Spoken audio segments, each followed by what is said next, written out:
Good evening, ladies and gentlemen, and welcome to this special board meeting of St. Teresa's Gardens Regeneration Board.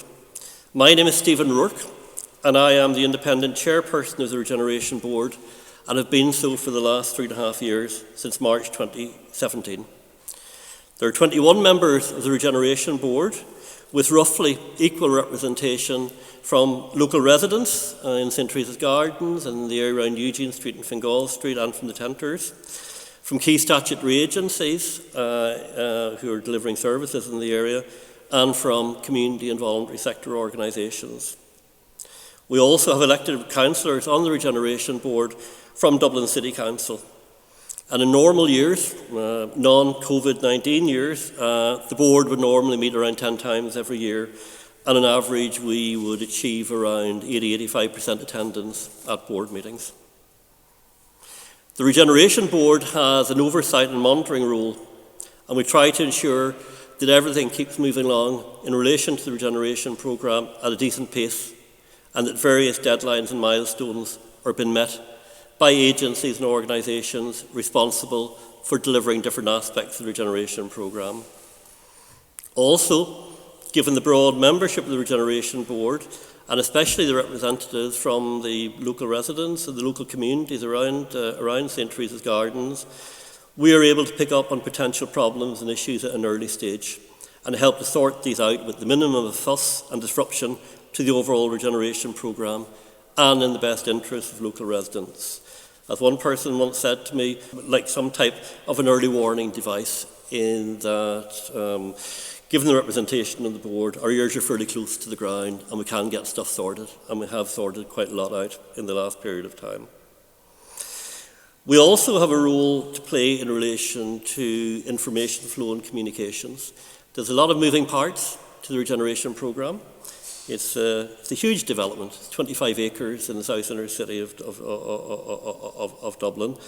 And I think it's important through information sharing events like this evening's that we keep people updated on what's happening to the Regeneration programme and about plans for the future. And this leads me on really to the purpose and structure of this evening's special board meeting. I say the main purpose is to update people on what's been happening, primarily over the last 6 months, to give a sense of what the plans and proposals are for the future over the next number of years, and then to have a discussion about recent developments and future plans. As well as members of the Regeneration Board, at this evening's meeting, we're also joined by representatives from Sporting Liberties and from Denore Boxing Club, and I understand St. Teresa's Boys and Girls Football Club may also be part of the meeting. Those groups clearly have an interest in the proposed municipal sports facility to be developed on the Regeneration site, about which we will be learning a little bit later on. We're joined by people from the Liberties Business Area Improvement Initiative. Hello to Stephen Coyne. and from people from Dublin City Community Cooperative. Hello to Noel Wardick and Josephine Henry. The Co-op have been very, very supportive of the work of the Regeneration Board over the last number of years. And in addition to the 2 elected representatives from Dublin City Council who sit in our Regeneration Board, we are also joined by the other 3 elected representatives who represent the southwest inner city area of Dublin. In relation to the structure of this meeting, we will initially hear and see presentations from 3 organisations and agencies that are likely to be playing key roles in the Regeneration programme over the next few years. These organisations are Dublin City Council, who are the majority landowner. Dublin City Council own 15 out of the 25 acres to be developed, and who have a significant role to play in the delivery of social and affordable housing and in the development of the new municipal sports facilities for the area. The second presentation will be by Hines, who bought the Bailey Gibson and Clare Wills industrial complexes in December 2018, and who will be working with Dublin City Council on the overall development of the site. And the third presentation will be from the Land Development Agency, who could also have a prominent role to play in the delivery of cost rental housing units on the site for people who do not qualify for social housing but cannot afford the commercial market rents being asked for apartments and houses in Dublin 8 and adjoining areas. Each of the 3 organisations will shortly, starting with Dublin City Council, be making a 10 to 15 minute presentation. Hines and the Land Development Agency are making their presentations from this very fine hall in Dunor Youth and Community Centre, which is right beside St Teresa's Gardens. And Dublin City Council will be making their presentation from civic offices in Woodquay. After each presentation, I'll be asking 2 questions of each presenter on behalf of the Regeneration Board. About 10 days ago, we contacted members of the board in order to identify questions which they would like to ask of the organisations presenting here this evening. They came back with their questions, and myself and Ria Lavelle, who's the Regeneration Coordinator with the Regeneration Board, have now distilled these into 2 questions for each presenter. So between the presentations and the questions to be asked, I reckon that should take about 50 or 60 minutes, hopefully, and at that stage we'll probably be up to around 6:30, and then we will open it up to open discussion. We will have an open forum for about 30 minutes, and I would suggest that during this open forum, people might, on the one hand, ask questions of the presenters, maybe a bit more clarity about some things that people maybe don't completely understand or they want a bit more information about. Or secondly, people might want to comment. They might want to reflect. They might want to think about what they've just heard. They might want to think about some parts of it. I like that. Other parts maybe not so much. But it does give people an opportunity to give some initial response to what's been planned for the Regeneration Programme area over the next period of time. And again, at that particular open session, and I will just remind you the fact this has been recorded, it's likely to go out in the webcast in the next week or so, I would ask people who do want to contribute, perhaps if they could, to say who they are in terms of their name, and if they come from an organisation, if they come from a particular community, if they come from a representative body, they might also say that bit about themselves as well in terms of their involvement in the process tonight. So I think that is all that I need to say or would like to say by way of introduction. And I think at this stage I would like to give the floor, or maybe in these COVID-19 times, the screen to Dublin City Council.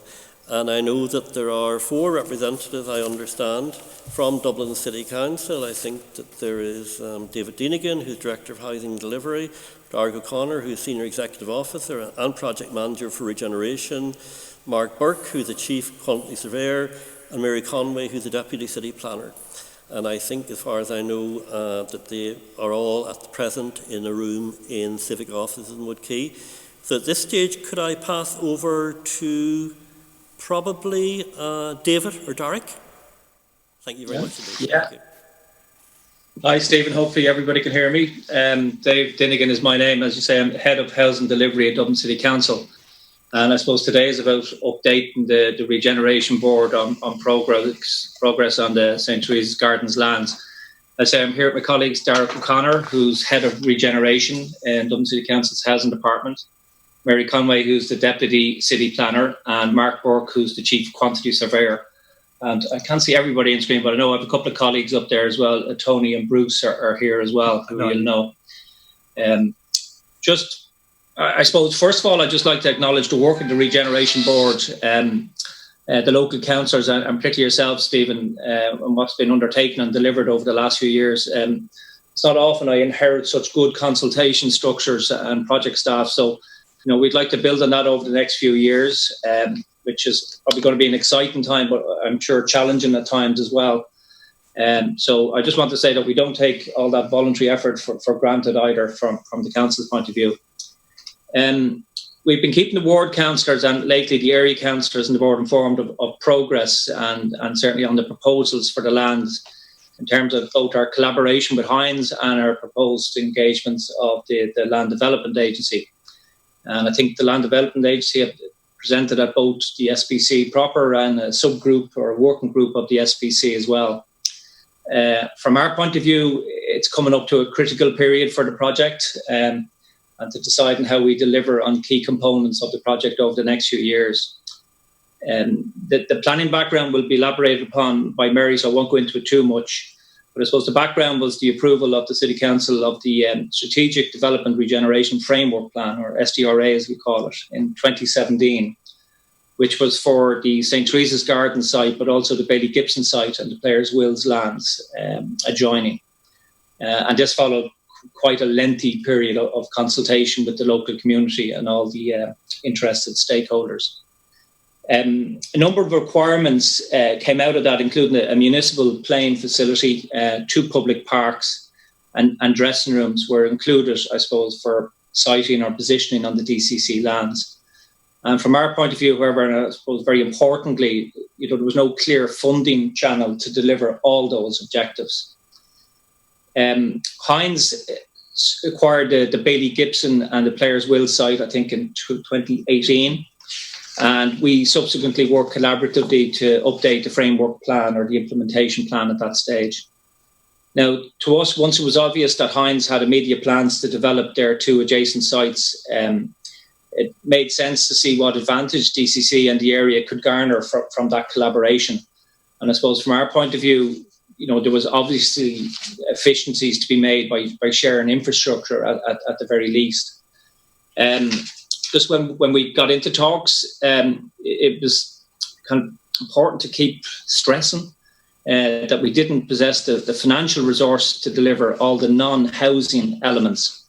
Now, while the provision of homes is always our core objective, we do know that those other facilities are absolutely crucial to building real and sustainable neighbourhoods. So as part of those discussions, to achieve, I suppose, the funding and the finance and the speed of the delivery of those other non-housing elements, there is a proposal to transfer 2 small sites to Hines in return for significant infrastructure and facilities, all subject to council approval. So at that stage, we met with the ward councillors on several occasions to outline the draft proposal as it was at the time. And the ward councillors understandably requested much more detailed information on several aspects of the proposal, particularly on the value for money element and other details of that proposed agreement. We met frequently and we tried to respond in as transparent a manner as possible to our councillors. And I think even today a letter has gone out from our chief valuer, again, giving details on the value for money element of the proposed deal. Mark is here as Chief Quantity Surveyor, and I know he's quite a detailed PowerPoint, which he will go through that proposal. And Mark will also go through any other cost or financial issues perhaps that people might have. What we wanted to do, look, we didn't want to leave any stone unturned in this, in dealing with the elected members and the board. So we want to be as clear as possible what we're placing before the City Council, hopefully at the October City Council meeting, in terms of the transfer of land to Hines, and particularly what we're getting in return.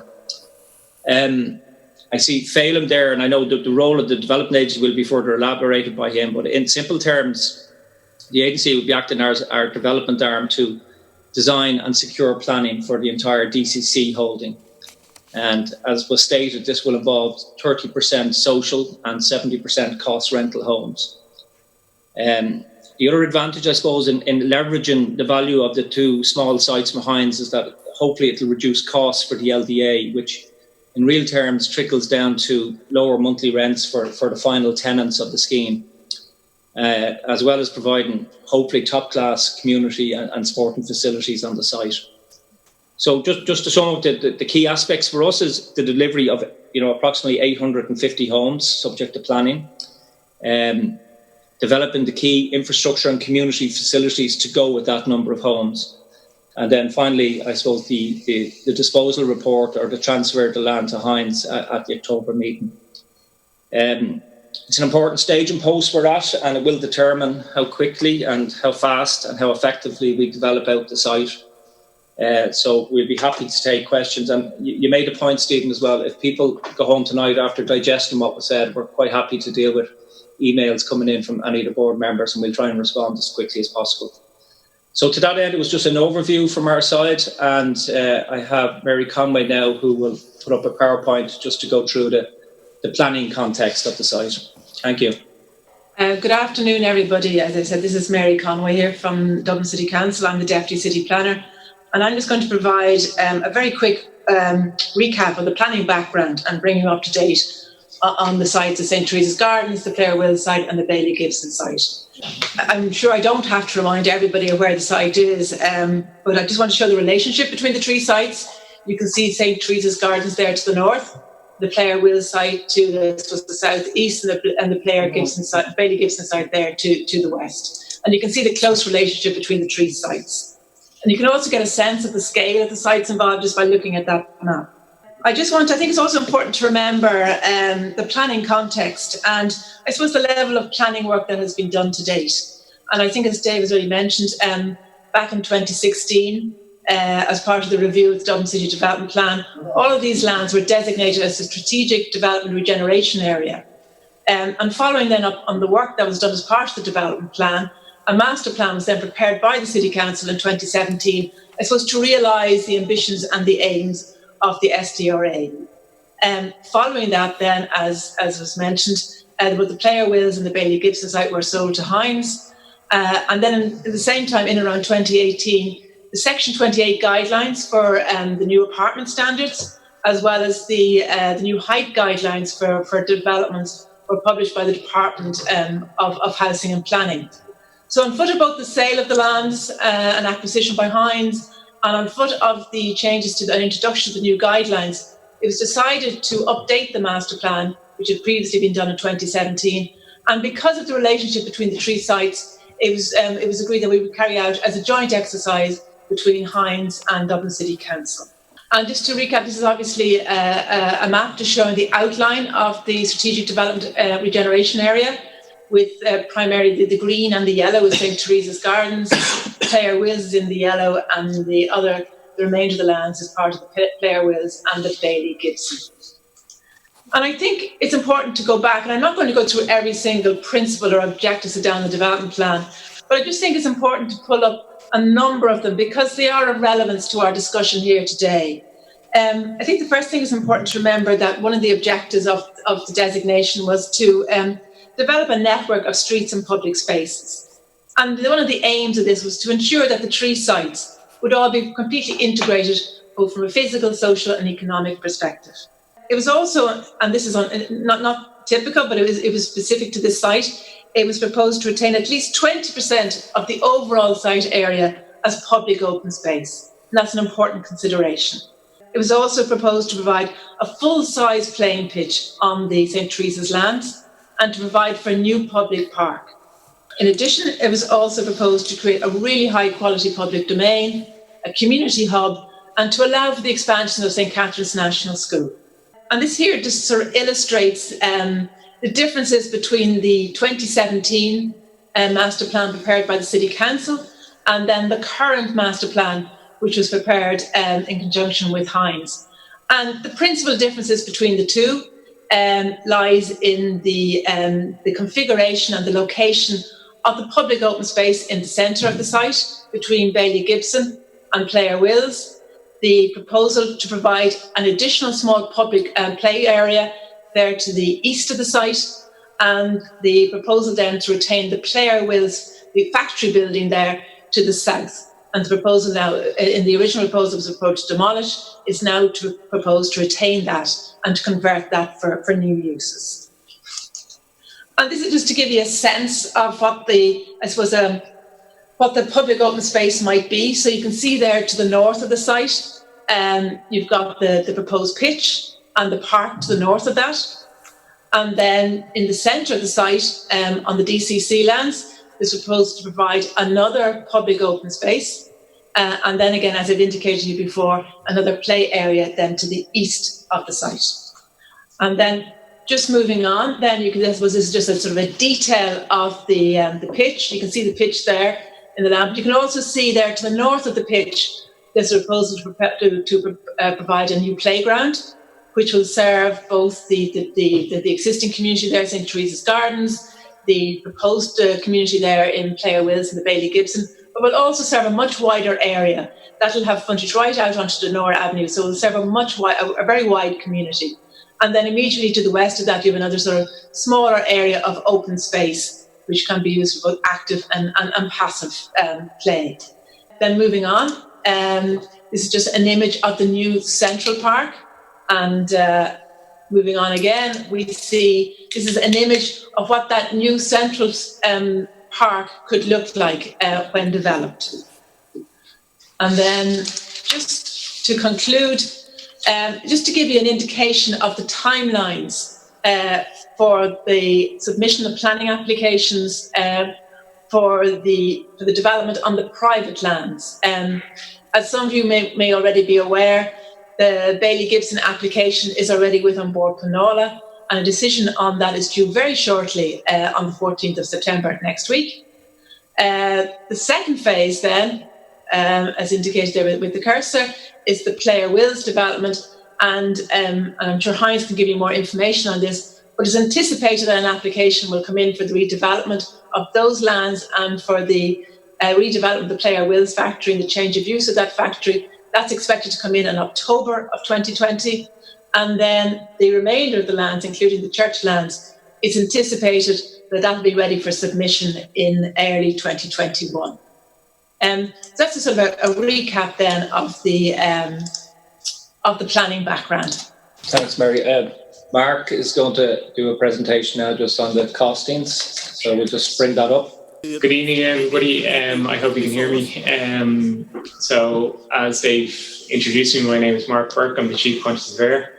How I fit into the overall puzzle is I'm here to look after and ensure that we achieve value for particularly the infrastructure delivery and the proposal from Hines to provide those pieces. So I'm going to be very, very quick. It's a very high level presentation. What I've done is, and what I'll present if Derek scrolls down, is just the key components of the infrastructure delivery. So there's essentially 4 parts to the initial infrastructure. So that's the playing pitch. Some of our councillors would have seen a previous presentation where that was indicated at a lower value. The difference between that and what's presented tonight is that it's an artificial pitch or an all-weather pitch, which will actually greatly benefit the community in more ways. That will be open and available for a lot longer duration throughout the year, seeing that the climate that we live in. The other elements of that coinciding with the playing pitch are the dressing rooms, and then further down the Central Park that Mary discussed is actually providing the road adjoining that as a piece of infrastructure. And then there is from the Bailey Gibson site and through our site, there is some shared drainage infrastructure that we delivered as part of the overall infrastructure delivery, and that's the cost for those are included in the playing pitch cost there. So total infrastructure delivery is about 6 million. I won't say we couldn't achieve better. Of course we could, but the negotiations have been fair and have been very balanced between ourselves and Hines, and any discussions that we have, I'd be confident that we're achieving value for the council and for what's being delivered. As part of that, there is key constraints. If we scroll on to the next, you'll see that's just a brief outline to show that there is some detail behind it. There's further detail behind that, again, in our discussions that we've had with Hines, but that just gives the primary elements to it. And I won't go into any kind of significant detail tonight on that. Scroll on again. This just gives a quick overview of a map to show where the key infrastructure will be delivered. So you have the pitch, the dressing rooms are to the south of that, or to the side of that. They are going to be delivered on what's called the parish lands, which will be transferred to DCC's ownership. And then the adjoining road then is there to the south of the central park in the centre of the scheme. Going again. Now, as part of my role is to ensure that there's oversight and monitoring. And again, I'll emphasise that we are ensuring that there's value for DCC, there's value for the infrastructure delivery that's being produced. What I will be doing throughout this process is that there'll be pre-approval of the scope and specification. So again, I'd expect that we have quite detailed discussions with the Regeneration Board and the other stakeholders that are going to be involved in St. Teresa's, and that we have that fully nailed down before anything is a shovel is put on the ground.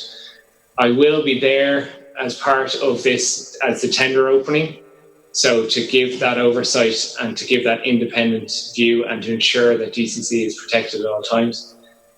As part of this delivery, there will be vouched expenditure, and what that means is that Hines will present any information that's required from my office to ensure that we are, again, continually getting that value for money. I can't emphasise that enough. Any change orders will are natural during the process. What's produced on day one might necessarily be produced at the end, but those change orders will be tracked and will be monitored. And then the risk transfer, I think this is very important for the overall deal, as it were, is that there's a cap liability to DCC. So that 6 million figure that's being presented tonight, it won't exceed that. And if we achieve value and there's value engineering in the proposal, that there will be a balanced refund to DCC. And I think that's critical to the overall deal, that Hines are absorbing that risk, and that incentivises them. And I'm sure they'll develop on that point, but it incentivises those to deliver to those constraints that we've placed on them. There is another element to this now, that there is additional infrastructure that can be delivered, and it makes sense to deliver at the same time while Hines are on site, essentially. So the road to the west of the playing pitch, the northern playground, park and playground that Mary touched on, the suds and attenuation, which is located actually in, I'll show it on the map in the next slide. But that's a total additional infrastructure which equates to 3.8 million in value. Again, we've gone through the same process as we did with the initial 6 million. So all those costs will be verified. Now, again, it's all subject to approval, but my recommendation is that we would undertake those works at the same time. It means that the pitch will continue in operation. Once it's opened, it won't revert back where we need to do additional works and need to take the pitch back. There's benefits like that if we do this additional infrastructure, that it produces economies and produces benefits that there's no border for, essentially. So if we scroll down, I'll quickly go through these. Similar, that's the background to the 3.8 million, the elemental breakdown. And then the locations then are on the map. So it's the northern park and playground to the pitch. The subs and attenuation are included in that same location. And then the road adjoining the pitch then to the west of it. So that's the main components to the infrastructure delivery and the value that we're trying to achieve. Okay, sorry, can I say maybe that we need to bring Dublin City Council's presentation to a close? Dave, do you want to say any final parting words to us? Thanks, Stephen. Yeah, look, you've seen the probity which we're bringing to the deal. From our point of view, I know like the councillors don't like the idea of transferring lands, of public lands, but I just think the return that we're getting for this is very significant. It provides the community and supporting infrastructure with a speed which would not be possible otherwise. It reduces the ground costs for the LDA, and it really means that when we're starting off the development, we've all the community facilities that sometimes in other areas come after the fact, and we've always bemoaned the fact that we don't do these things at the same time. I think one important element there as well is the dressing rooms. The ownership of that land comes back to DCC once completed as well. So really, don't need to say much more from this point of view, but we're happy to take any questions or queries that may arise at the end, Stephen. Okay, thank you very much for that very comprehensive presentation. A lot of detail there, and I'm sure when people scroll through the presentation in their own time, there's quite detailed figures in there. People will be interested in doing a bit of number crunching there and looking at the costs for each different aspect of the project as it's being proposed. So thank you very much. I don't propose taking any questions at this stage. I think my main priority, to be honest, would be equally as good as the DCC presentation is. I'm sure Hines and the Land Development Agency will be equally as good. I'd like to get the three presentations in the can as such, and then we'll see how we're doing for time. I'm certainly still very, very interested and very stimulated by what people are saying, and hopefully it'll be the same for the rest of our audience, of Regeneration board members and our other guests this evening.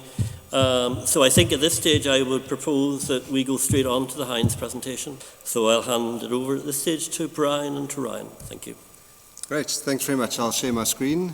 We've got quite a comprehensive presentation.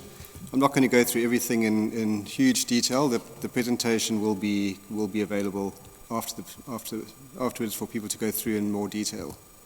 Just to give a bit of a recap, like Mary was saying, Hines bought the site in the end of 2018, and jointly we developed enhanced the master plan that was already approved through the SDRA process with DCC. And in 2020, we entered into negotiations with the church to purchase a portion of their land, which I'll show you on some plans now. And at the same time, we started the discussions with DCC on how to jointly deliver some of the public infrastructure on their lands. The next slide gives an idea of where the ownership of the different lands are. The turquoise, light turquoise area showing the church lands, which is actually a little bit of an island of land between the Hines lands and the Dublin City Council lands that obviously belongs to the church but does round off the master plan quite nicely. And what Derek and David have been talking about in terms of the two blocks of land from DCC that we're intending to purchase, they're shown in the dark purple, the one just south of the Central Park and the one adjacent to the church lands. Next slide, please, Mina. The church lands acquisition to us is pretty critical to finishing off the master plan of the area, and it brings an opportunity to activate the edge of the pitch that's sitting on the DCC municipal lands. And like has been said in the previous presentation, the opportunity to enter into a transaction with DCC is really motivated by the opportunity to jointly deliver some of the public infrastructure that DCC was backed in with funding for. So it's our opportunity to offer a funding mechanism to deliver that infrastructure. The next slide is just a graphic representation of what the new lands would look like in terms of the final master plan. And the addition of the church lands gives Hines an additional 86 units, but more importantly, it bridges the gap between the lands that Hines owned and the municipal pitch. And the Dublin City Council land, which is split into 2 blocks, gives an opportunity for another 127 units. Across the entire scheme, 10% of all those units will be available for social housing. In terms of the planning and the construction timelines, Mary is obviously very familiar with what our timings are with planning, and absolutely we're hoping to get a decision from Anbor Planala on the 14th of September for the first phase of Bailey Gibson. Phase 2 we are lodging in October, and Phase 2 also includes the central park between the Bailey Gibson and the Players site. Phase 3 is still a little bit of a way off. We're working hard with Dublin City Council and our consultants to finalise a planning application, and we're planning to lodge that in February 2021. And that application includes the municipal playing pitch, the park north of the playing pitch, and the DCC blocks. In terms of what we will be delivering, the parklands and the sports pitches, as Mary was saying, the requirement was for a 130 by 80 metre pitch. We're proposing that we can fit on a 140 metre by 89 pitch, so a full multi-code sized playing pitch in the heart of Dublin 8, which will be a valuable community asset, as well as deliver the central park, which bridges the 2 sites and sits south of most of the DCC blocks. In terms of a track record of having demonstrated track record of delivering public infrastructure, down at Cherrywood and Tully Park, Technic and Beckett Park, we've delivered some sporting facilities for the public down there, including running tracks, planting of trees and a all-weather pitch. In terms of timelines, we got planning for that in December 2015, and we had completed delivery of those in August 2018. I'll hand over to Brian to continue. Thanks, Ryan. I think it's important to say, as Ryan pointed out, our motivation in trying to enter this transaction with the City Council is about early delivery of the parks and amenities. I think it's important from our perspective, even as a private developer, to say that we wouldn't want to see a half-completed development without all the amenities delivered up front. So we're enthusiastic to work with City Council, the Regeneration Board, and the broader set of groups involved here to see how we can be a facilitation agent to do this. Next slide, Mina, thank you.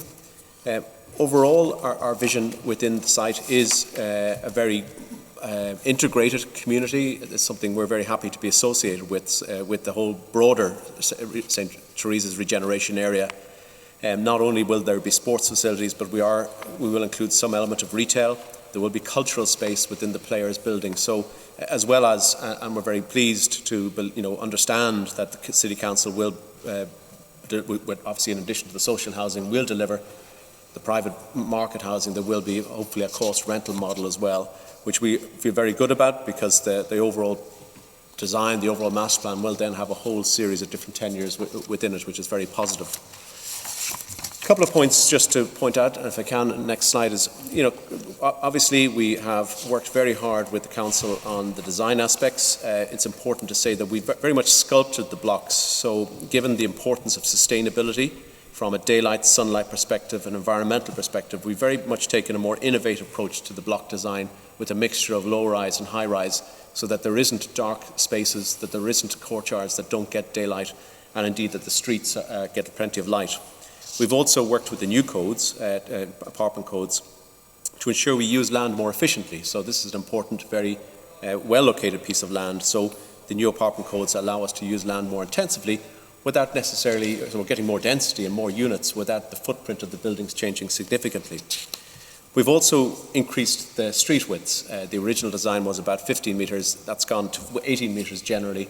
That allows a lot more light into the apartments at the lower levels of the buildings. We're very happy and we're hopefully will continue to work with the Regeneration Board, and we'll talk about community liaison under construction, but there's obviously a lot of misperceptions often around when we lodge planning applications. So we have tried with open days to communicate our strategy before. Following this, we will keep an open line of communication both with councillors, with the general public through our website and answering questions, but there was misperceptions that we were trying not to do 10% social housing. There will be 10% social housing. It's not our intention. It's for a limited period. That's forever. That will be a decision by the council where that goes and how it's done, but it'll be done to the same standard as the private housing. There was concerns around Rehoboth Place, but in fact Rehoboth Place is going to be doubled in size in terms of we're going to take some of our land and actually widen up that street significantly, which you can see there on the right. So insofar as we're using that, actually the plans provide an awful lot more space and land, and they're the plans that have been lodged with the board. And again, if people have concern around that, we're happy to answer those. Importantly, we have requested that with the council, and indeed suggested the Regeneration Board, that the Regeneration Board would help facilitate a construction or community liaison facility during the whole course of this project. We want to be available to communities all around the project to talk about the challenges we have, building, the impact issues, noise, dust, car parking, and we're hoping that the Regeneration Board will facilitate, if you want, a community liaison council that we can be part of, and we'll be available to report to that. Again, part of the scare stories are that there will be 70 trucks a day. There won't be. At most, there'll be 30, 40 trucks a day, which is sort of one every 10 minutes or so. So it's not as bad as people might seem, but equally we'd like to discuss that in a lot of detail and make sure people are well aware of the detail. Okay, if we move on to the next part of the presentation, which is I'm sure is close to everyone's heart, is what's going to happen in the Playables factory. It's obviously not in the protected buildings register, but it's definitely got a lot of architectural heritage, and we've worked quite closely with Dublin City Council in trying to retain the factory building itself. It is going to be a mixed use building. We see it as pretty much the beating heart of our development. It's going to be a centre for cultural and community spaces. It'll have a small amount of retail. It will house a large part of the tenant amenity for the balance of the site on it, and it will be a combination of shared accommodation and build-to-rent apartments. The alterations themselves are not going to be extensive.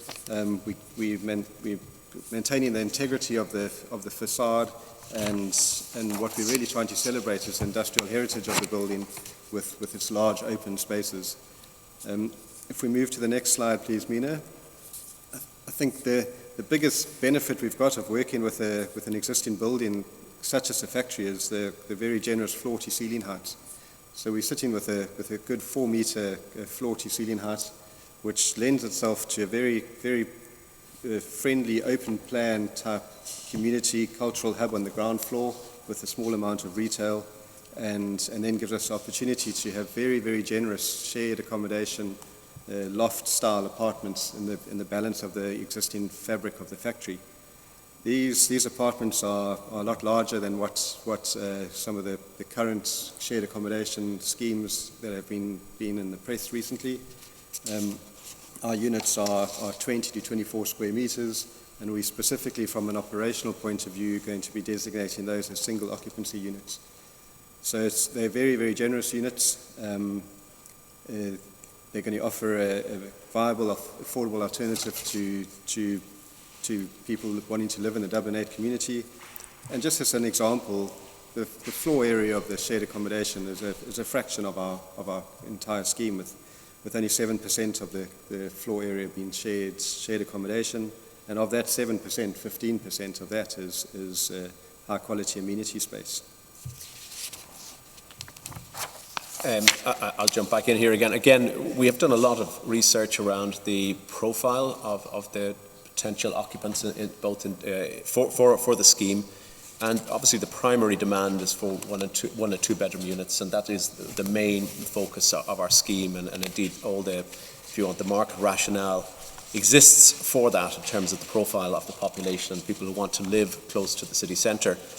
Important to note, though, that we have about 10% of our floor area is our three-bedroom units, and then Mina, maybe the next slide. So our three-bed units are quite large. The minimum size is 90, where our average size is about 103. So we're actually doing quite large three-bedroom units within the scheme that obviously provide for families, but they're larger size than is normal.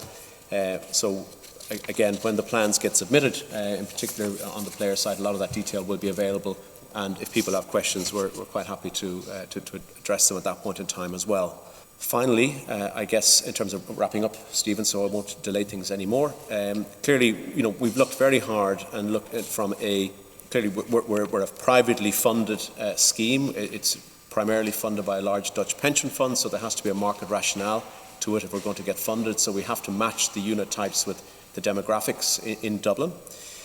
Very important for us to get a sense of community so that the overall scheme is integrated and that we create both between the sporting facilities and, as Ryan pointed out, the players' building, renovating it to become the heart or a cultural and a meeting space within the community that's there for everybody. The connected community, so the pedestrian routes through the site. So there's no gated areas to this. This is all open, and all the building standards we build to, both with the private and the social. And I'm sure, as the Land Development Agency will say, I guess the whole scheme will be done to a high standard with no differentiation between any tenure type.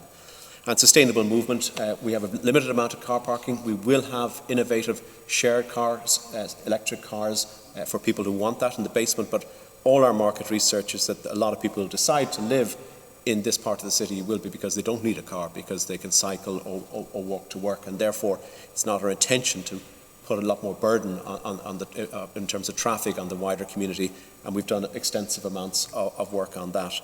And to wrap up, I guess our motivation in tackling the infrastructure in terms of the parks is driven by a desire that these things are not left behind, that we deliver them up front and they're there from the initial residents moving in our schemes as well, and obviously that they're as part and parcel of the overall scheme for the wider community. Thank you very much, Stephen. Thank you very much, gentlemen. Again, very comprehensive, I think, very invigorating and exciting proposal. And the ideas that are coming forward, and just looking at some of the computer-generated images that would have come out of Hines and DCC, I do believe this is going to become a real thing of beauty, as well as being very operational in terms of between Dublin City Council and Hines providing around 2,100 new housing units, as well as a new municipal sports pitch, as well as new cycleways, as well as new parks, as well as new playgrounds, as well as new community gardens and allotments. I think it's going to create a tremendous sense of well-being, not alone for the people who might move into the new apartments within the area, but I think, as has been said both by Dublin City Council and by Hines, it will become a public amenity for the Liberties and the greater area. It will be very accessible to people in the Tenters. It will be very accessible to people in Cork Street. It will be very accessible now to people in the South Circular Road. There will be new routes, cycleways and maybe roadways through the site as well. And I think that permeability and the greater accessibility to green spaces and open spaces, and obviously the new pitch, can only be of benefit to this particular part of Dublin, building on very rich heritage that has been this part of Dublin for many, many centuries, and hopefully successfully merging the old with the new, with the traditional, with the innovative. I think with this new development, and with the Diageo site up in St James's Gate, and with Newmarket Square, and hopefully with the development of Ivy Markets in time, I think this could become a tremendously exciting part of Dublin to live in. So at this stage, if I could pass us over to the Land Development Agency, and from the Land Development Agency we've got Phelan O'Neill, who's Head of Property, and we've got Claire Fox, who's the Project Manager for this particular project at St Teresa's Gardens. And just in relation to our timing for this session, I did say we'd take a couple of questions after each presentation. I think we've caught up with ourselves now in terms of time, which is good, but just to make sure that we give all the three presenters a decent opportunity to present. And then I think we will still have the half hour at the end. So for people who are, who are listening in intently, I'm sure, I hope you're as interested as I am in what's being said this evening. There will be an opportunity to ask questions. And already, and you have my phone number on my text line, I've already got 3 or 4 people who want to come in after the presentations. But I think we'll get the presentations done first, and then we'll open it up to the audience. So at this stage, I'll pass you over to Phelim and to Claire. Thank you. Thank you, Chair, and thank you for the opportunity to present tonight. I think it's important, before we get to talk about our potential role in the St. Teresa's Garden, is probably to give an update in relation to the Land Development Agency, because despite what we think in the office, not everybody knows what we do or what we're supposed to be doing. So just to say that we were set up under a statutory instrument in 2018, and our legislation is currently in draft format, and that's one of the priority bills that's with the new government. But I suppose it's important to stay under the statutory instrument. We are set up, we are an agency, we do enter into contracts. There's nothing that we can't do. It's just the statutory footing gives us a stronger basis. Our pre-legislative scrutiny happened before Christmas last year, and the legislation is currently being looked at, and hopefully it'll be enacted imminently. I suppose one of the big things in relation to the legislation is that it unlocks a funding of 1.25 billion that's planned to permanently capitalise the LDA, and it's really that permanent capitalisation is vitally important, because when we started looking at the genesis of the Land Development Agency, there was 3 things that were missing, and it was permanent capitalisation, a dedicated team to work on large scale projects, and access to land. And it was they're the 3 things that provides the ability for the LDA to be counter-cyclical. It's often talked about, if the LDA was there, if it was operational and fully funded in 2010 to 2013, and if an entity like the LDA was delivering in that space, would we have the shortfall that we do today? And I firmly believe we wouldn't. In relation to our setup, we are set up with an independent board of directors, and we are fully operational. We have a growing staff. We'll be about 50 by the end of the year. We have grown quite significantly during the COVID period, and we're slowly getting to meet everybody face to face, but not unlike this interaction, a lot has been done by Zoom and Teams and every other platform that was ever invented, but it is the new normal, so we're getting on with it. We are fully operational. We have a portfolio of about 4,000 units that are at various different stages of the planning process. We're doing detailed due diligence in relation to a significant amount of other assets, and we'd expect that to grow to over about 10,000 in the coming 12-18 months. As I said, we're active with design teams fully appointed and bringing it through the process on 10 sites, and we're set up to try and expedite delivery. Public procurement obviously is a big part of what we do, but we've streamlined that through very successful frameworks. And I suppose the big milestone that we had earlier during the summer was we got granted. We were in partnership with Dunleary Rathdown. We got a very positive grant of planning permission for 597 units in Shangana, which is just south of Shankill. And I suppose an extract from the bill, it probably sums up what we are supposed to be doing. Just a national centre of expertise working on and supporting local authorities, public bodies and other interests to stimulate regeneration, with a particular emphasis on complex regeneration projects and the provision of affordable housing. It kind of encompasses everything that we're trying to do. We're trying to work. We want to be accretive. We don't go into setups where we're not wanted. Dublin City Council invited us to look at this project to see what resource that we have that we could deploy successfully and collaboratively with them. Our mandate at a high level is to be a counterbalance in downturn. This wasn't drafted since the COVID. This was drafted a number of years ago, but it is really becoming prevalent now. We are looking into a large recession, but I think it's really important, and from an LDA perspective, we almost have to accelerate into this downturn. We can't slow down. We have to have projects that are going to be ready to meet the rising ground when we do, and we will come out of any potential downturn. To lead new affordable housing models, that's both cost rental and affordable sale. We're looking at, funding, we're looking at delivery option. And I suppose one thing that we're very focused on is having product to deliver into those markets. And obviously the policy is being worked on with the department and key local authorities, Dublin City Council included, and we're involved in that. But we're very focused on ensuring that there is product to deploy these new policies into, because policy without product is not the solution. We need to have that product to deploy into it. Activating state land, we're looking at numerous opportunities with state bodies and indeed trying to bring together public and private, and rather than looking inside the red line of boundaries, that we're trying to look on the wider basis and to see if there's catalytic effects that bringing state lands into the equation can deliver and be a catalyst for strategic areas. And I suppose finally, all of this needs a best-in-class operating platform. We're set up, we're growing all the time. We are based, we're set up to deal with large-scale projects. We have finance, operations, legal, development, QS, architecture, sustainability, cost management, all in-house, and we, as I said, mentioned earlier, we have a large framework of professionals that we can pull off on a very efficient basis.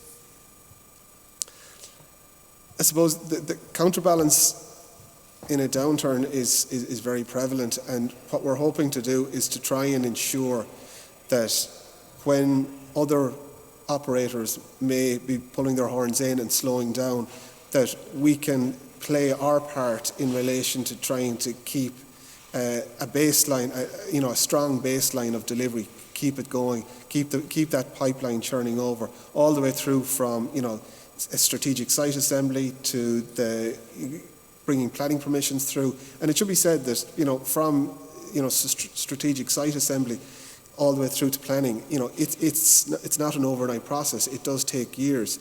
So it's really important that all that work continues, and indeed that we get projects onto site and we're actually delivering through the downturns.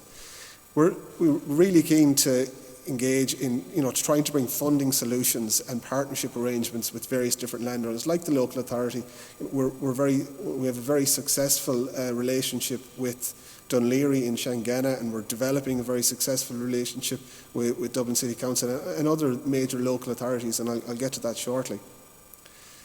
And as I mentioned, it's really to try and ensure that there's a continuous supply of affordable homes, and we're talking about the delivery of affordable homes.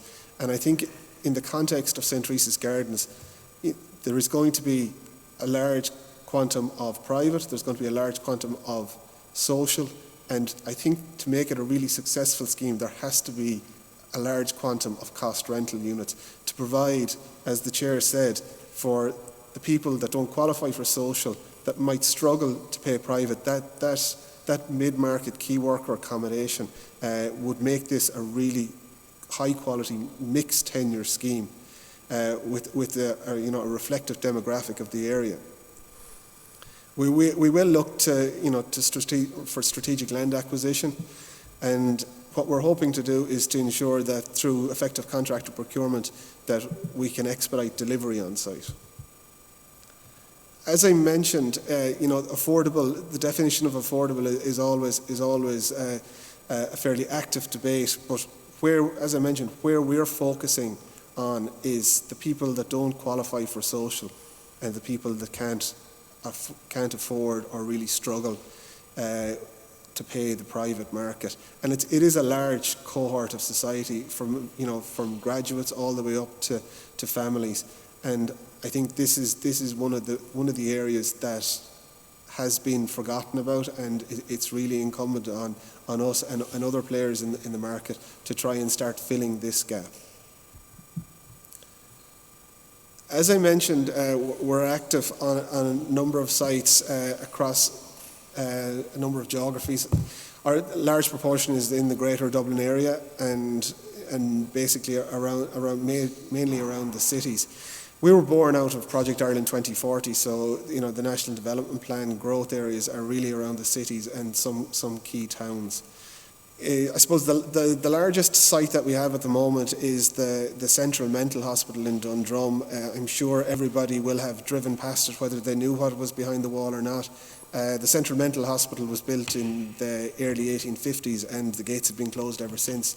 But a new state-of-the-art facility is in the final phases of commissioning in North Dublin in Portrane. And the site will probably be decanted to North Dublin probably in end of Q1, start of Q2 next year. So it's a large 28-acre site that the majority of its neighbours have never been inside the walls. So I think, particularly in the context of the St. Teresa's Garden, the Regeneration Board and the associated forum, it's the community engagement that the point that I'm trying to get across here. Like, we have put a huge amount of effort into the consultation plan that we've developed around this. DundrumCentral.ie has just gone live. We've launched the phase 1 of it, the introductory communications. Interactive stakeholder sessions are planned, and what we want to do is we want to bring the community and all of the stakeholders along in this process, and it is one of our fundamental pillars when we're looking at these large-scale schemes. And I think that it's really important that the same kind of stakeholder engagement and judicious planning would be deployed in St. Teresa's Garden scheme, as I appreciate that the board and Hines and DCC have already done. So we would just be leveraging on that and trying to bring our own style to it. In relation to the strategic areas, this is an exercise that we did in conjunction with Galway City Council, and it was a design review. It was bringing together public and private. This one was Galway City Council, Galway County Council, the ESB, the Educational Training Board, a number of private sector, and the diocese.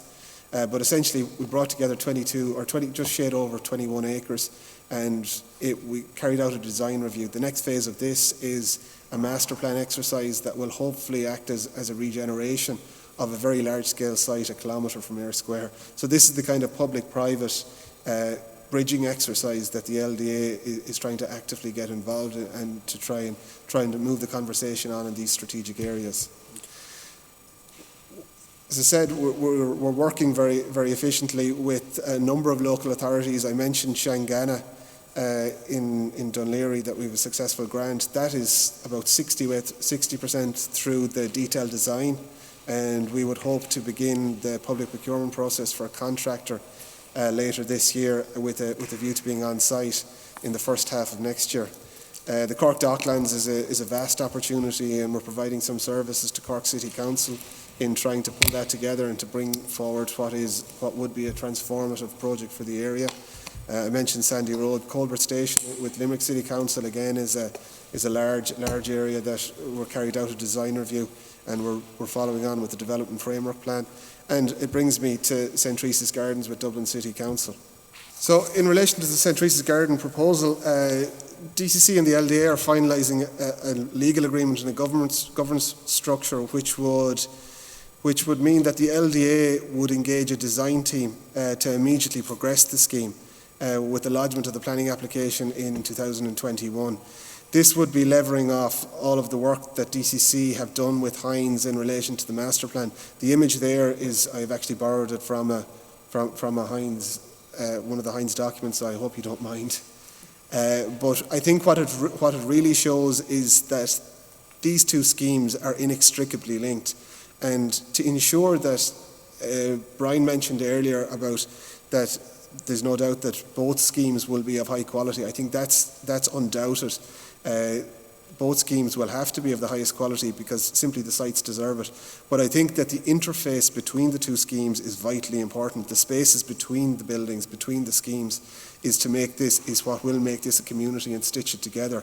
And I think that the opportunity, given what's been talked about in relation to the upfront delivery of the community infrastructure and the playing fields, I think it's incumbent on the likes of DCC and the LDA to try and bring forward the residential element of the DCC lands as quickly as possible. So the proposal is that the LDA would engage the design team immediately and progress the scheme.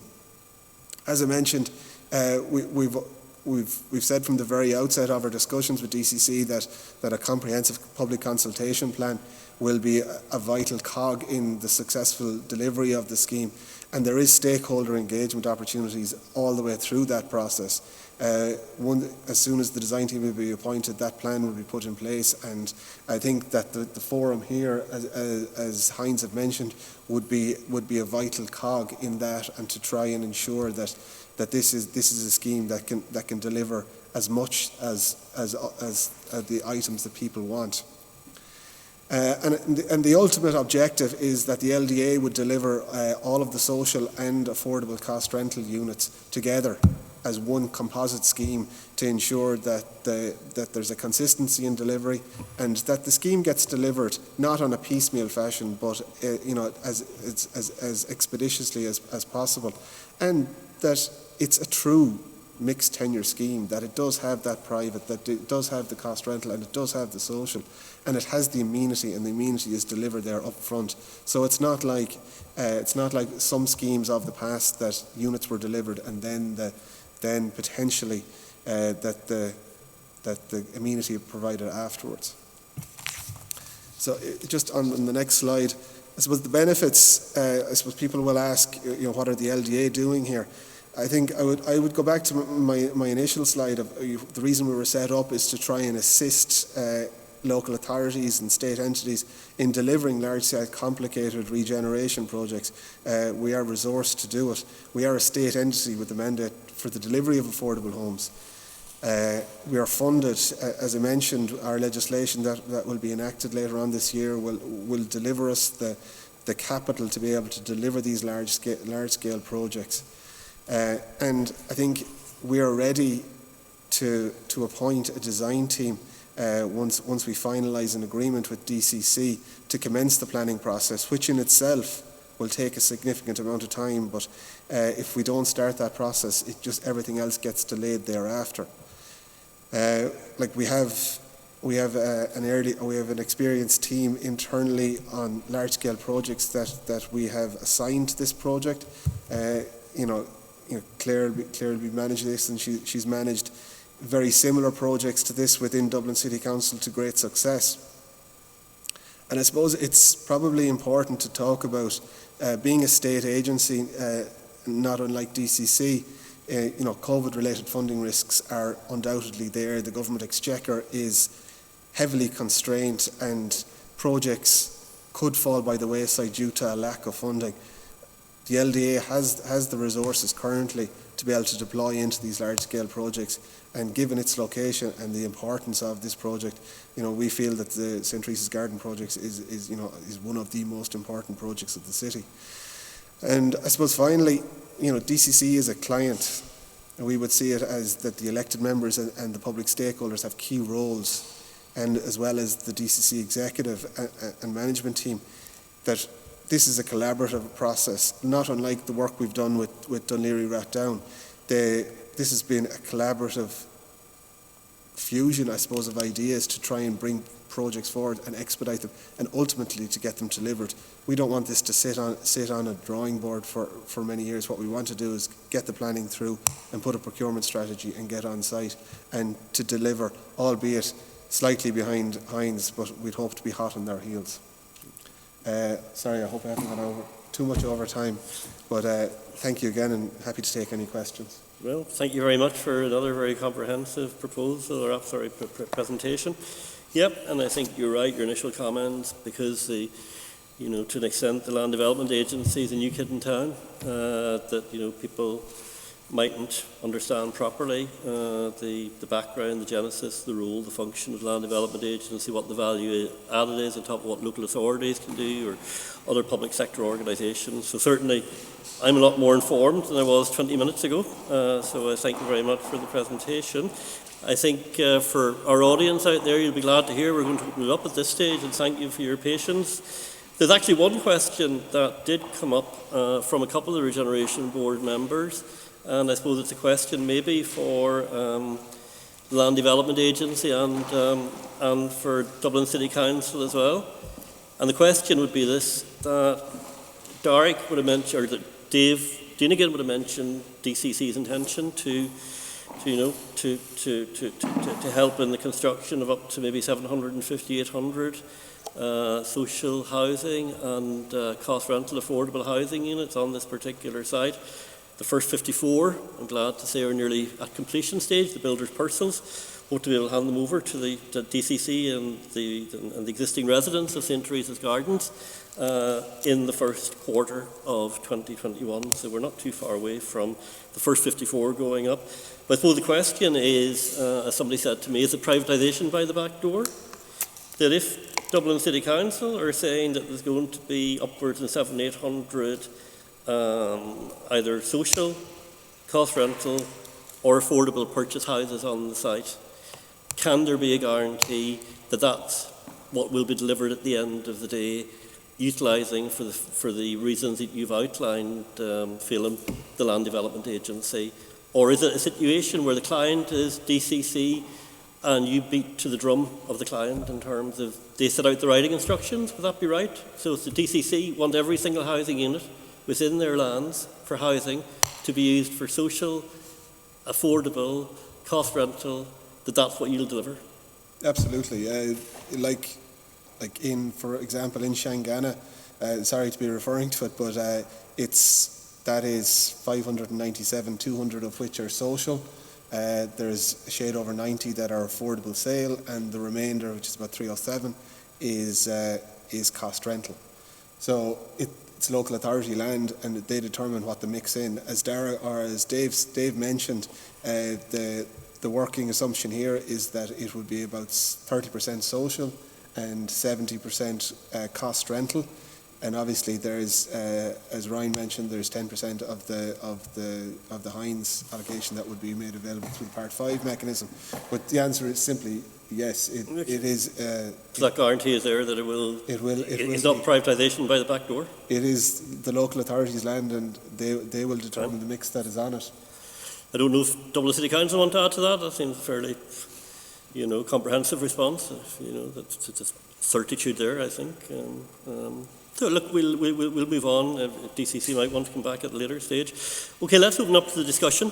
And I said, if you want to text through either to myself in terms of the number I gave you earlier on, 087-274-3414, or Ria, 087-385-6372. Looking at my text at the moment, I know that JJ O'Mahony and perhaps Tommy Daly also from Sporting Liberties would like to join the conversation. Before passing you over to JJ, could I just say that the municipal sports facility is one of the most exciting parts of the project.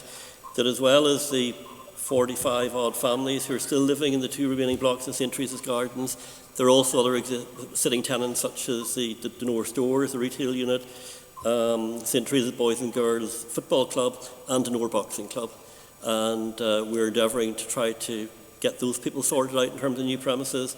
And certainly one of the significant bits of the municipal sports facility will be a new custom-made home for the Nor Boxing Club, because obviously the needs of boxing clubs are maybe a bit different to other sporting clubs, that you need your rings and you need your punching bags and all that kind of stuff. So I think that's within the plans, that Nor Boxing Club will get a new home, and besides the pitch to be developed. So at this stage, and again, people can start sending in their texts to myself or Ria if you want to come in at a later stage to comment or to ask questions. I might ask JJ O'Mahony from Sporting Liberties and Kevin's to come in to join the conversation. Thanks. Okay, good. So just briefly to introduce myself, look, my name is JJ O'Mahony. I live about 500 metres from Teresa's Gardens. I'm a member of Kevin's Hurling Camogie Club, which is also part of Sporting Liberties. Having lived in the area for 20 years and so close to Teresa's Gardens site, to see this development finally coming through is hugely, hugely exciting for the local community, for all of the sporting clubs in the area. I would say is that, when looking back over the area, is that the Boys Brigade club was closed, or the pitches were closed about 13 years ago. And just looking back, we had just started this campaign about 8 years ago, and to see it finally coming through, I think there's great credit due to what I'd say local councillors and the Regeneration Board for persisting on this. The reason these pitches, for everybody that's on the call, is that I'm sure some of you would have been aware of the statistics. But the reason we have stuck with this project and the reason we have done everything in our power to make sure that the pitches are provided for is there's some horrific statistics around this area in terms of crime, drug use. And if you look at a study recently by Professor Gerald Mills, the area was ranked 93rd of 93 clubs in Dublin of the worst served for green space. It means really there was 6,000 children under the age of 14 that did not have one playing pitch to play on. And what was a damning indictment of the area, it didn't even have a ball wall for those children to play with. And it's no coincidence that those drug use and crime statistics for the area are that they are related to the lack of playing facilities and what I'd almost call the neglect of the children of this area for so long. It was actually despairing sometimes when I travelled to other communities to see the facilities that they'd had. So now the importance of this pitch cannot be understated, and the facilities that it brings to all of the clubs, be it the soccer, the rugby, the boxing. What I'd ask is for the councillors is that just to consider this question. Over the last number of years, 13 years that pitch has been closed, how many children's lives have been lost either to drugs or to crime? And for every year that this goes on, there are lives being lost for the young people of the area, which for any other community would be totally and utterly unacceptable. It seems somehow over the years that it became such a common event for the kids of the inner city that people, when kids were dying from drugs or getting caught up on within the horrific crime statistics, that it was overlooked. This is an opportunity that we cannot pass up. I know we all have principles, and in an ideal world, we wouldn't be selling these parcels of land and we could be putting them to other use. But the facts of the matter is that we're in incredible uncharted territory in terms of the economy, where it can go. So the alternatives aren't there to say, look, if this proposal doesn't get through, we can do A, B, C. We all have to compare principles and the reality of the situation. So that's why I would be pleading with the councillors to look at this proposal and even consider, look, if in principle I can see the reasons why people may say we may not want to sell some land or exchange land for this, but even consider abstaining on this particular, given the extenuating and extraordinary circumstances of the children of this area. I would like to ask one other point in it, is that it looks absolutely superb, and the effort put in by DCC and all of the various parties to deliver a top-class playing pitches. I would say a small point at the end is that I've mentioned in a few meetings, this will probably be one of the most used pitches in Europe, as somebody said, because the demand for it, there's a craving for this pitch out there. If it could be considered a rooftop pitches by the side of the dressing rooms and areas, it will alleviate massive pressures between different clubs and parties looking for these lands, and I'd ask that would also be considered in your final evaluation of delivering this project. And thank you very much for giving me the time and opportunity to speak. Thank you very much, JJ. And did Tommy Daly want to come in as well? I just, on behalf of Sporting Liberties, who are an umbrella group who came together approximately 6 years ago, the local GAA club, Evans Hurling and Camogie Club, a number of soccer clubs and a rugby club, Liberty Saints, Ivy Trust Football Club. But we don't represent all of the clubs in the area. We've campaigned as soccer, rugby and GAA for this sports facility for a number of years, and we welcome that it's come this far in a long and tough road. And as JJ said, it will be a godsend to the children and the young people of the area, who find it very, very difficult to engage in sport because they have to travel outside of the 8 parishes in the area to play sport. So the vast majority don't engage in sport. I would ask and appeal to councillors to approve this proposal, a very small proportion of the whole site that will enable a fantastic sports facility to be implemented. I trust the management, the Dublin City Council, that they're getting value for money.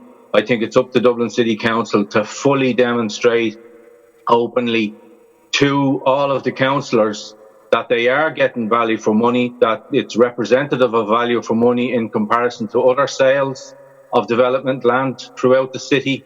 And I think if they do that convincingly, well, then there should be any obstacles to parting with, which is only a small sliver of land, something like 0.5 or 0.4 acres, a half an acre at most. It makes commercial sense, in my opinion, on a large site, that there is some sharing and maximising the use of land. So we're delighted that it's coming to fruition. We're also frustrated that we can't play in our local area just yet, but hopefully we look forward to its implementation. Between the 5 clubs that are involved, we've almost 40 teams. So there's going to be huge demand for this site, for this pitch. And I would appeal to everybody to approve this proposal. Thanks. Thank you very much, Tommy, for that contribution. Do we have other people who would like to come in on the meeting at this stage? I have no problem. I would be voting for disposal of this land, because in fairness to Darragh, he has gone out of his way to ensure that we were given the information that we need, and we asked for, and to prove that it's value for money. For me, the key thing here is that it's value for the community. What we are going to get delivered here will not be delivered by any other way. Yes, there are other ways of doing it, but that's in the long distance future if you have a change of government, which might not happen. So in the meantime, this is what we're gifted with at the moment, is to actually dispose of the land and build this facility that the community should have had. Not just this. Once this is built, we'll have the campaign again for another one. Because as Tommy had said earlier, like there's 40 clubs and not a blade of grass between them to actually play on. So for me, the disposal is not an issue. But what is an issue for me is something that we can discuss at the Regeneration Board, is actually the involvement of the land development. Yes. Because I have serious concerns about their involvement, but that's nothing to do with the disposal, and maybe we can park them separately. Thanks. Okay, and we certainly will have a discussion at the next meeting, which will probably be in about 3 or 4 weeks' time, Councillor. So, and there might be other issues coming out of today's meeting as well. Sorry. One of the main things, the most important thing, is that all of this is legally binding in whatever tender is agreed. That is really, really important. That is legally binding. We have been told that this facility will be delivered up front. We need to see that in a legal binding agreement. Okay. Thanks. That's recorded. Thank you very much indeed, Councillor. Does anybody else want to come in? Actually, what Karina said, I completely agree with. I'll also be voting most likely in favour of the disposal, but Karina said it all very well, so I just second what she said. Sorry, I thought I put my hand down. Okay, thank you very much, Councillor. Okay, Fergal? Yeah, can I just say, for a long time anyway, going back from the 5-6 years ago, the early stages of the regeneration, that sports facilities and the idea, having met JJ a number of years back, the idea of having no proper sports facility, no proper green area in the inner city, and JJ put it very well himself in terms of the demographics and the crime issues, the statistics around drug use, all of that. It's quite obvious that we need a sports facility, and I don't necessarily see it as a disposal of land. I see it as putting good community infrastructure and good sporting infrastructure into public land. So I have no problem with that. I do have some questions around the LDA, because we're all fairly new to this. I mean, up to last week, I wasn't even aware that this was now legally binding. And there's some talk around cost rentals, some talk around affordable, and some talk around social housing and what the mix is. And I think in the presentation by Phelan, was it Phelan? He said that there is various definitions of what affordable are. The big thing for us in the regeneration is that we we, as part of this regeneration, moved 350 families out of Teresa's Gardens. There'll be 54 units as of now. There is 54 units guaranteed. Right, all them families have now our second generation, third generation families who have come from the Teresa's Gardens area, and the wider south in the city area. We have public lands that we must insist and guarantee that a very large percentage of those people can afford to live in this area which their families come from. So I'd like to question maybe in terms of, there's a figure given out of what the cost rental and what the affordable rental is in the Shangana project. So I'm just wondering what the breakdown of that is in terms of, because any definition that I've got so far in terms of what, certainly from a government perspective, of what affordable would be is not affordable to the people that we would represent. So Fergal, when you're talking about that, I will pass over to Phelim in the Land Development Agency.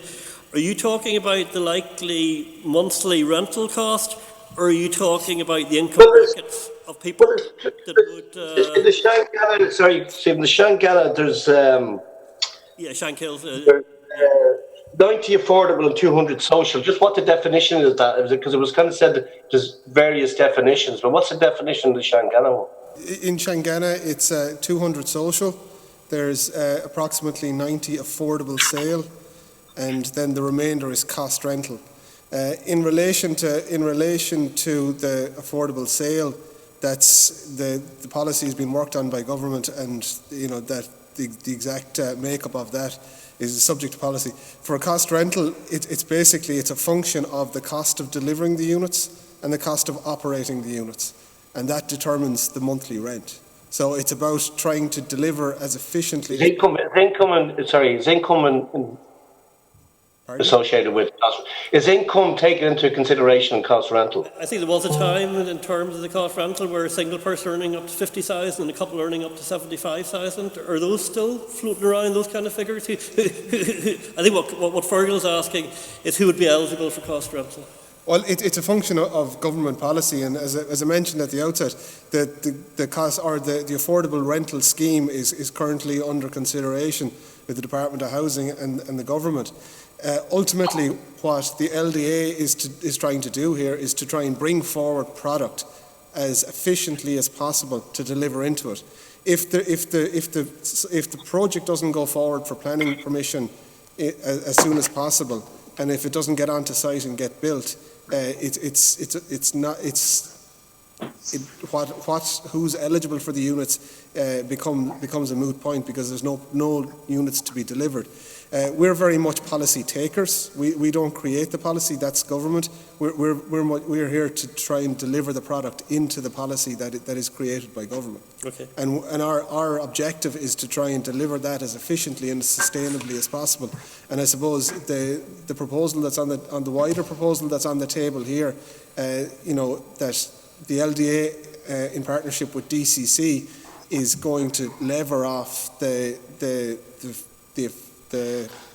facilities and the infrastructure that Hines will be delivering, and that all comes down to the bottom. That takes money out of the project cost that will be fed into an overall reduction in rents. So it's trying to take cost out of the overall project budget at every stage to try and reduce that rent. Okay, thanks very much, Phelim. Okay, let's move on to other questions. We have about 10, maybe 15 minutes left before the COVID police come in to evict us, because we've overstayed our welcome.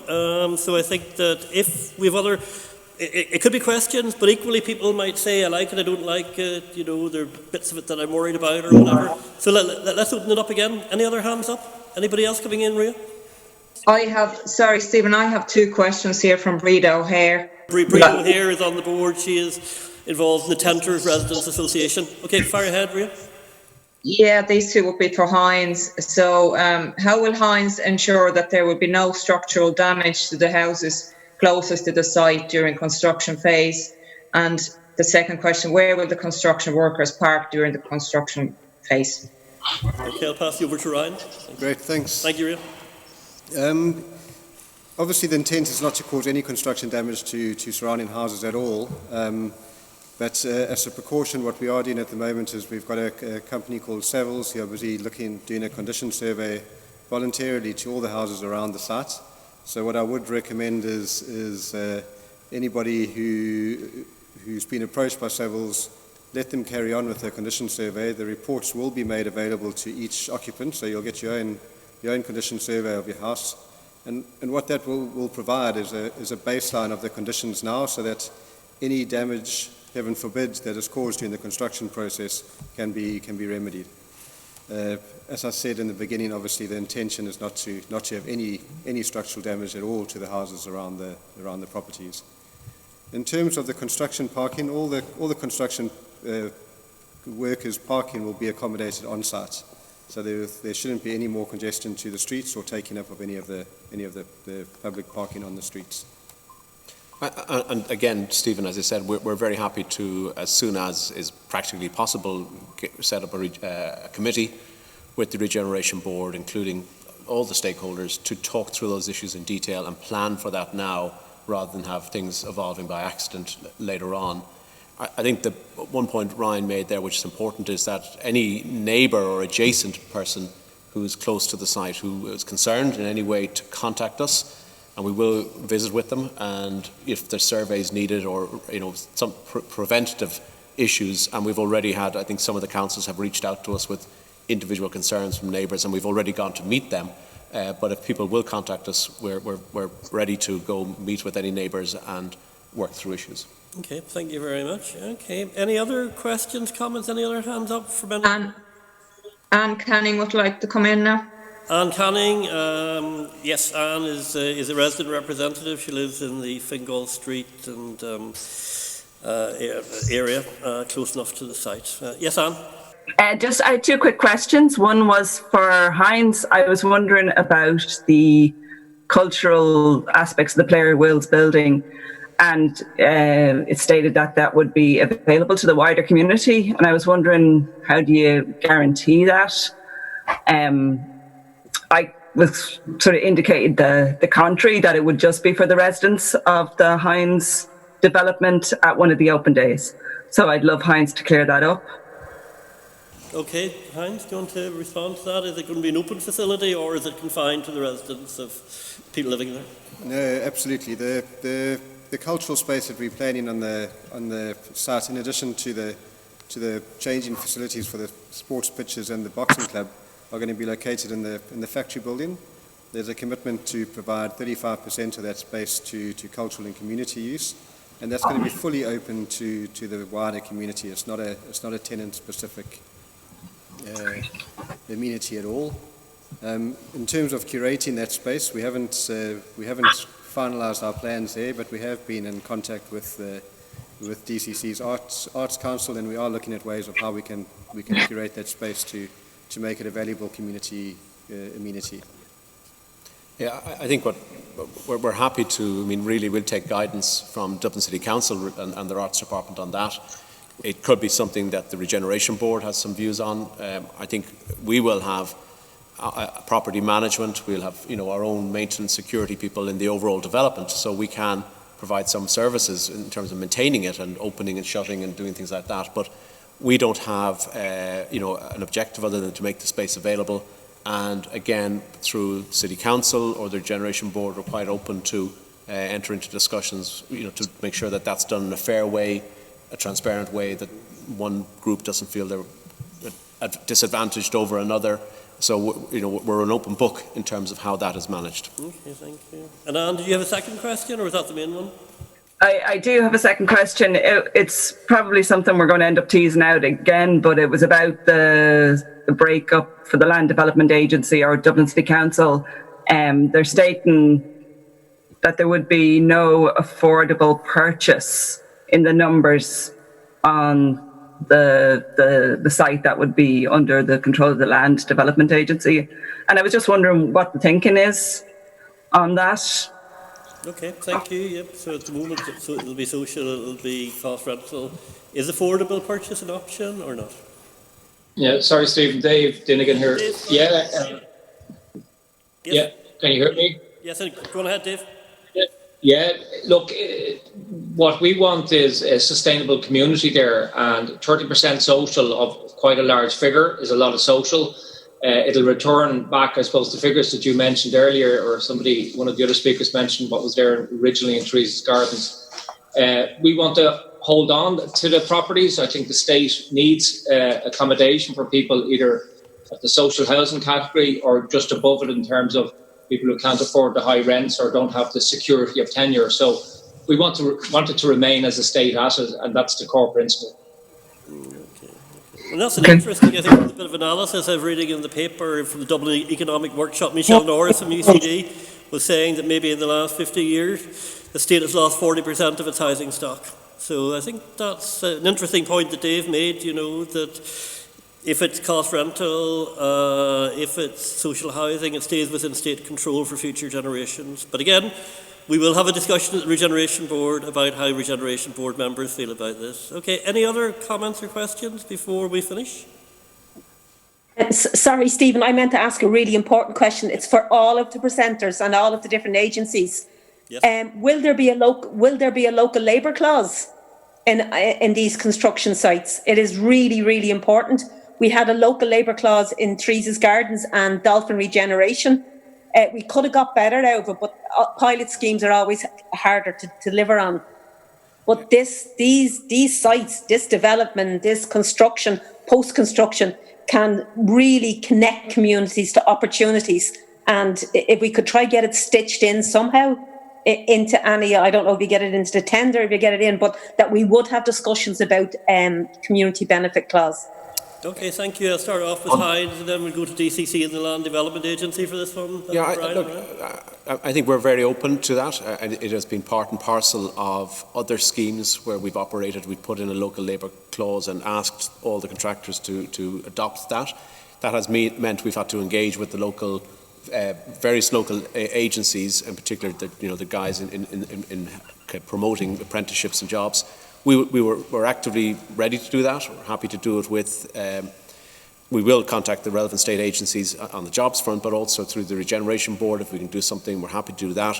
We have indicated, and we said we've joined up with a group, the local enterprise group that's helping local entrepreneurs called ICE, Inner City Enterprise. We've agreed a sponsorship package with them for a number of years, and we'd like to see that type of thing where we are starting to engage with, and planning now, by the way, because obviously if we start construction towards the end of this year, we should be, to be honest with you, already working on this. So we're very keen to get that maybe through that community liaison process for construction. We could find a way to listen to how we could make that work, because we're conscious from other sites, by the way, that even if we have the clause, there mightn't be people available in the community. So it's how do we find people who want to do it, and how can we facilitate that? We're open to it. I think there was a saying, and just before I pass over to Dublin City Council, my experience of this thing, I think the experience in the North Inner City, where there was supposed to be priority attention given to local people living in the North Inner City, and then it transpired that the local people didn't have the skills required by the construction industry. I think the way around that is if we were able to predict in 2 or 3 or 4 years' time where the jobs were going to be, whether they be building site jobs, whether they be maintenance jobs, we can ensure as soon as possible that local people in the area have been trained up through apprenticeships and other types of things. Because I think that, because there are, in some parts of this area, low enough levels of educational attainment, and maybe in terms of the requirements of the people who'll be handing out the jobs, that maybe there's a bit of retraining, maybe there's a bit of upskilling, maybe there's a need to people to access more qualifications. So this project could be ongoing for 4 or 5 years. So I think the Regeneration Board are very happy to play its role in terms of trying to predict where the jobs are going to be, and to make sure that when they might do come on stream in a couple of years' time, that the local people are qualified and skilled enough to take on those jobs. Okay, let's go. Dublin City Council, do you have a role on local labour clauses? Hi everyone, Darragh O'Connor here. Absolutely agree with Karina there. If you give someone an opportunity, whether it's training, employment or education, you're basically upskilling them for life, and you're allowing them to break that cycle that they're in. So we absolutely would fully cooperate with that, and it's great to see Hines that they're willing to cooperate, in that venture with us as well. We'd engage with the local employment services, and I'm confident that we'd be able to do something like, as Karina said, not only in the construction, but also in the jobs post the construction. And as you said there, concentrate as well on apprenticeships as well. Thank you. And just, Stephen, on that, Dave here again. I mean, I've been involved in many of these things, and the success is uneven, to be honest, in terms of the type and quality of jobs at times. And I think Brian made the point, you really have to start early with this work. It's too late when there's a shovel in the ground because you don't have the time in terms of apprenticeships or training. But look, I'd see that as a fairly major role that certainly the council, and from what I hear, Hines, and I'm sure the LDA as well, are working perhaps with the Regeneration Board on those issues. And I know in Ballymun and other places where I worked, it was left too late, and the training element just was mistimed in terms of the skill sets then that the contractors need. So you start tomorrow on that kind of stuff. Thanks. Thank you very much. Okay, I think at this stage I will probably draw the meeting to a conclusion, if that's okay with people. Could I thank a number of people? I'd like to thank our speakers. I think there were 3 excellent presentations from Dublin City Council, from Hines and from the Land Development Agency. I think there's an exciting future in front of us. I think that there are things to be teased out and questions to be asked and answered that people would have asked in the question and answer session.